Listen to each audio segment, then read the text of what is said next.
want to come? Whoa! This is the Illusion reporting. Get in the car. Reporting from somewhere on Spaceship Earth. What are you doing, dude? What? I have a special guest here. Hi. I'm watching my... Bye, I love you!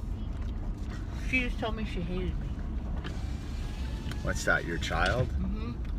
I'll never say that. We can't talk yet. We're going for a hike. It's 6 o'clock.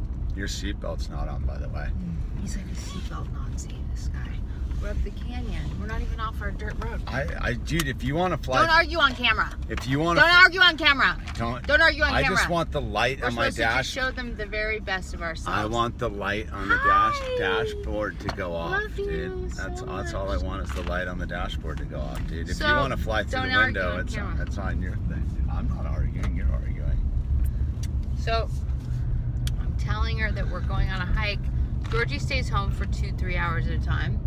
She's 12. We live way up a canyon. It's not like we live near humans. No. And she's not allowed to cook while we're gone, so she's not gonna light the house on fire. As far as I know, she doesn't smoke cigarettes, so we're good. Anyways. I don't even think that's strange. I used to be left at home as a kid way before. What's the matter? What's that? What's up, dude? Do we have the stroller? Yeah, of course. So, she's mad. Why is she mad? That we're leaving. That we're not hiking up here.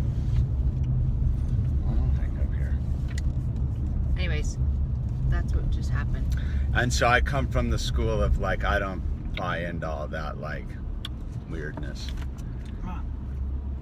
Mom gets a little bit more sensitive to it than I do. Yeah, of course. Yeah, well, you just gotta like tell her what it is and get in the car and go. You'd like sit there and debate with her. You're just making her worry, dude. Because then you gotta move with authority, dude. Like that's the thing. Like you just make your play and you march with authority. The dress is orange. I don't want it. You show any sort of weakness, dude. The kid sees weakness and it's like, whoa, what's the problem, dude? There's not gonna be. I get what you're saying. Yeah. But. Yeah. That's not that good. The orange, I thought it was really a little bitter. I like so it. let's talk about your career. What? Yeah. My career? Yeah. Well, because a lot of women have children, and you had your first kid, and you didn't get to go chase any dream stuff, and you get to chase it now. Yeah. While I am a stay-at-home dad, which is it's a role reversal from the standard thing. Though we're a totally like conservative like family like that. Yeah, super conservative. Oh my god, dude! Everybody races around. Racing. There's some kook and a freaking blue Mini Cooper, dude. Used profanity and judgment. There was like microaggressions in there. Oh, what if I throw in the fact that the driver was Mexican? Does that make me racist? It's just a fact. The driver was Mexican, and he was with 2 white dudes. Whoa. I'm just stating facts. He was speeding. Can we put this on YouTube, dude? I don't know. They might censor us. Racial identities, dude. They might censor us. So yeah, and I'm sort of old-fashioned. Like I believe that. I mean, like, if I wanted it to be Hamish leaves, he goes to work and provides for the family and I stay home with the kids, like, that's the way it would be. But I just happen to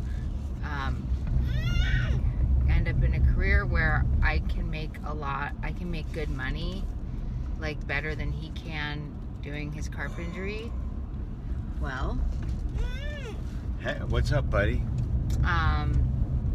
And I like leaving. I stayed home with Owl and the kids. This sun is so strong for 14 months. And I love it. Yeah, I love it.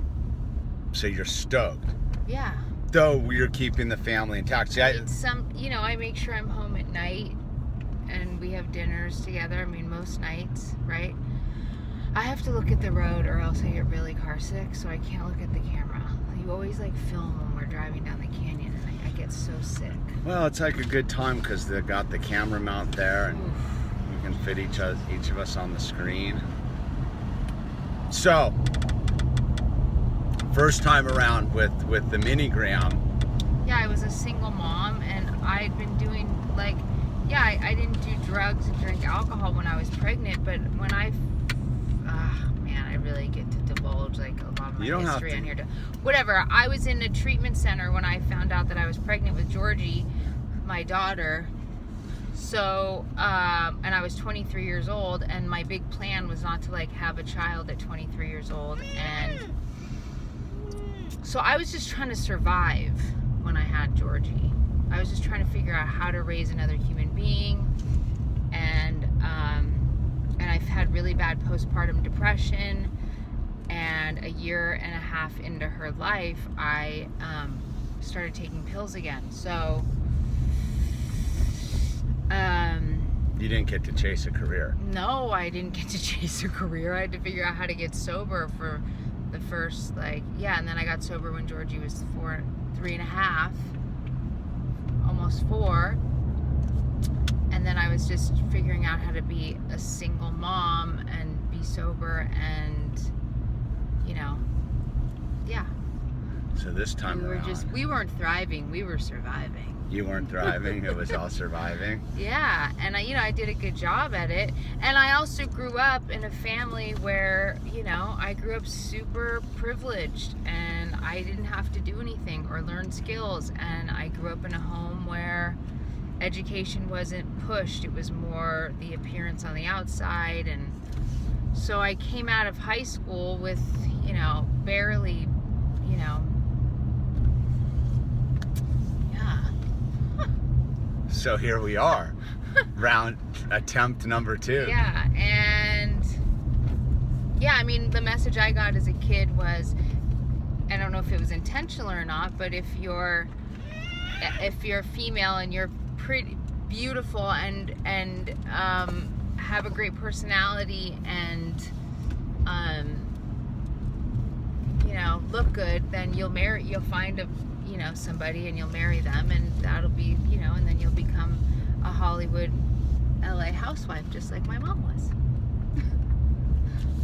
So that wasn't my journey, obviously, because I'm living on top of a mountain growing vegetables. with no television. This guy. And me. Yeah. The stay-at-home dad. So yeah, so now I've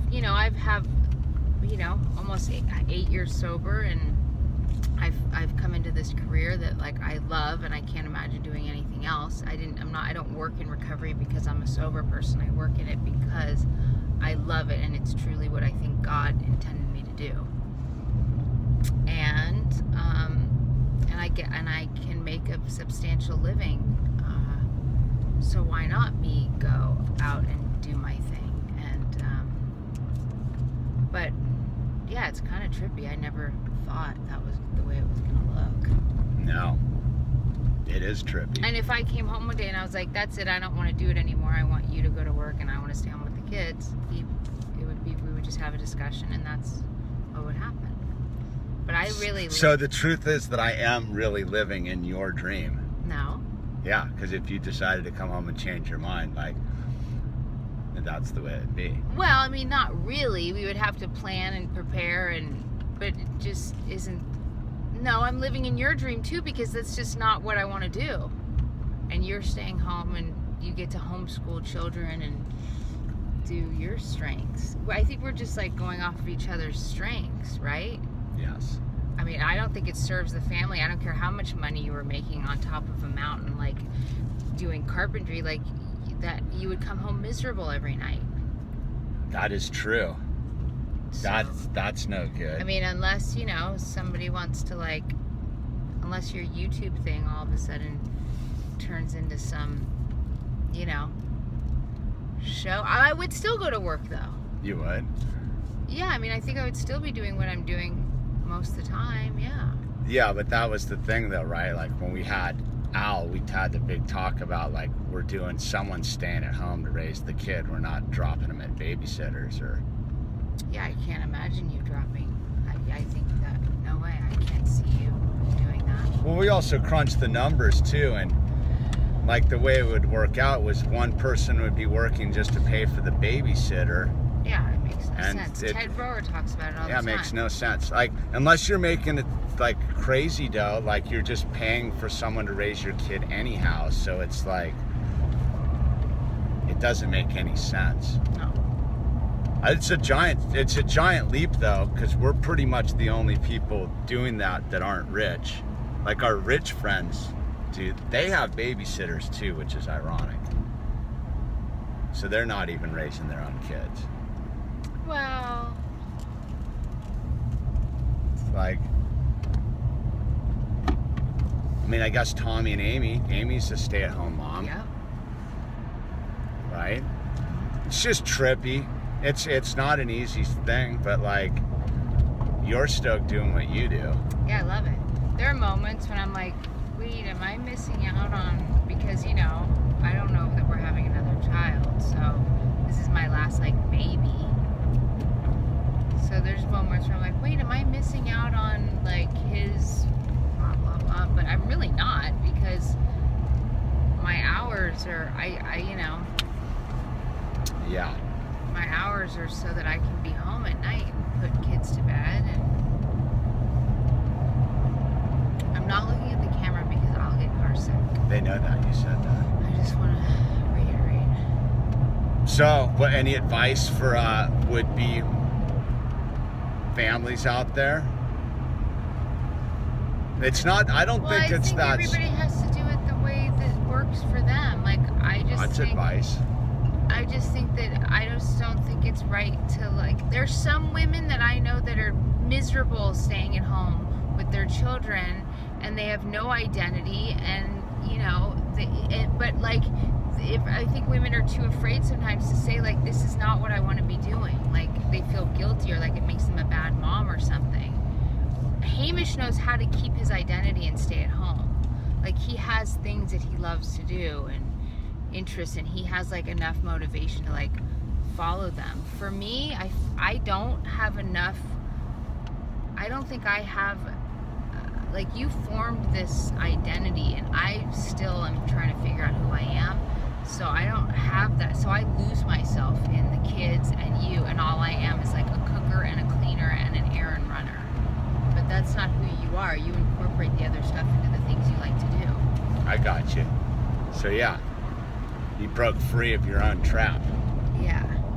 And now you're out there in the world being a badass. I mean, I would like to think so. Well, you get to go out in the world and like bring home the report about what's going on out there. Yeah. The madness. I mean, yeah, I try and stay a little bit out of it, but Well, still doing my own thing. you are doing your own world. You are technically doing your own thing. That's pretty unique. Well, we're gonna go hiking.